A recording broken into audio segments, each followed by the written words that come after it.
성도 여러분, 2021년 전반기 하나님의 은혜 가운데 잘 살았습니다.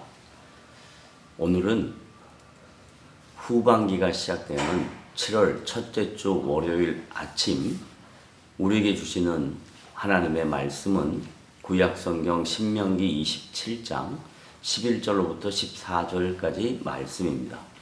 모세가 그날 백성에게 명령하여 이르되 너희가 요단을 건넌 후에 시므온과 레위와 유다와 이사갈과 요셉과 베냐민은 백성을 축복하기 위하여 그리심산에 서고 르우벤과 갓과 아셀과 스불론과 단과 납달리는 저주하기 위하여 에발산에 서고 레위 사람은 큰 소리로 이스라엘 모든 사람에게 말하여 이르기를. 모세는 오늘 본문을 통하여 이스라엘 백성들에게 하나님의 축복과 저주에 대하여 담대하게 증거하고 있습니다. 본문 11절로부터 13절까지는 이스라엘 백성들이 요단을 건너 가나안 땅에 이른 후 세검 땅 북쪽에 있는 그리심산과 에발산에서 반드시 이행해야 할 축복과 저주의 말씀을 기록하고 있습니다. 이 상징적인 의미의 산들은 축복과 저주의 산으로 훗날까지 불려졌습니다. 제사장 역할을 감당했던 레위인들은 그리심산에서 6지파를 세우고 하나님의 축복의 말씀을 낭독하였을 때 그들은 아멘으로 화답하였고, 에발산에서 6지파를 세우고 동일하게 하나님의 저주의 말씀을 낭독했을 때에도 아멘으로 화답하였습니다.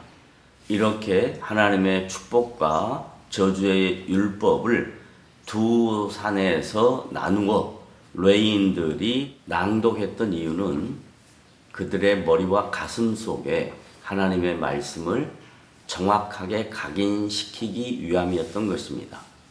하나님의 말씀을 순종하면 축복이고 불순종하면 저주라는 매우 간단한 진리이지만 하나님의 언약 백성들에게는 매우 중요한 삶의 정체성의 근거가 되었던 것입니다. 하나님의 축복을 받게 된 6지파인 시므온, 레위, 유다, 이사갈, 요셉, 베냐민 지파들이 그리심산에 섰다라고 여호수아 8장 33절과 사사기 9장 7절에 기록되어 있습니다. 이들은 야곱의 아내인 레아와 라헬의 소생으로 시므온, 레위, 이사갈, 유다는 레아의 소생이었고 요셉과 베냐민은 라헬의 소생이었습니다. 반면에 에발산에 선 6지파는 루벤, 갓, 아셀, 스불론, 단, 납달리 지파들이었습니다. 이들 중 루벤과 스불론 지파는 레아의 소생이었습니다.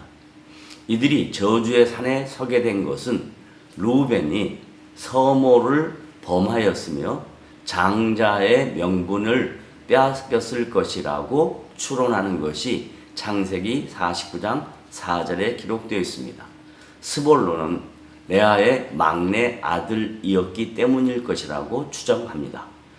이것은 상징적인 의미일 뿐이며 축복의 산에 섰다고 축복 자체가 아니고 저주의 산에 섰다고 저주 자체가 아닌 것입니다. 하나님의 율법을 낭독했던 레위 사람들은 제사장들과 법궤를 맨 고핫 자손이었을 것으로 추정합니다. 이들이 낭독한 하나님의 말씀을 듣고 이스라엘 백성들은 축복의 산과 저주의 산에서 동일하게 아멘으로 화답하였습니다. 오늘 본문에서 강조한 축복과 저주의 하나님의 말씀은 인간의 모든 생사화복을 주관하시는 살아계시며 인격적인 하나님이심을 강조하는 내용입니다. 이 축복과 저주가 예수 그리스도의 구속 사역으로 완성되었으며 하나님의 자녀가 된 모든 성도들에게 사도 바울은 에베소서 2장 12절로부터 19절에서 그때 너희는 그리스도 밖에 있었고 이스라엘 나라 밖의 사람이라. 약속의 언약들에 대하여는 외인이요 세상에서 소망이 없고 하나님도 없는 자이더니 이제는 전에 멀리 있던 너희가 그리스도 예수 안에서 그리스도의 피로 가까워졌느니라. 그는 우리의 화평이시니라. 둘로 하나를 만드사 원수된 것 곧 중간에 막힌 담을 자기 육체로 폐하시고 법조문으로 된 계명의 율법을 폐하셨으니 이는 이 둘로 자기 안에서 한 세 사람을 지어 화평하게 하시고 또 십자가로 이 둘을 한 몸으로 하나님과 화목하게 하려 하심이라. 원수된 것을 십자가로 소멸하시고 또 오셔서 먼 데 있는 너희에게 평안을 전하시고 가까운 데 있는 자들에게 평안을 전하셨으니 이는 그로 말미암아 우리 둘이 한 성령 안에서 아버지께 나아감을 얻게 하려 하심이라. 그러므로 이제부터는 너희는 외인도 아니요 나그네도 아니요 오직 성도들과 동일한 시민이요 하나님의 권속이라고 바울은 강조합니다. 바울은 예수 그리스도의 대속의 보혈로 중간에 막힌 담을 허시고 하나님과 화목하게 된 성도가 얼마나 영광스러운 존재인가를 말씀을 통해서 강조하고 있습니다. 뿐만 아니라 성도들은 하나님의 나라의 백성이며 그의 통치를 받고 살아가는 것이 진정한 평안이라고 오늘 본문에서 권면하고 있습니다. 성도 여러분, 오늘도 하나님의 은혜와 하나님의 통치가 여러분의 인생 속에 풍성하게 드러나시는 2021년 후반기 되시기를 주님의 이름으로 부탁을 드립니다.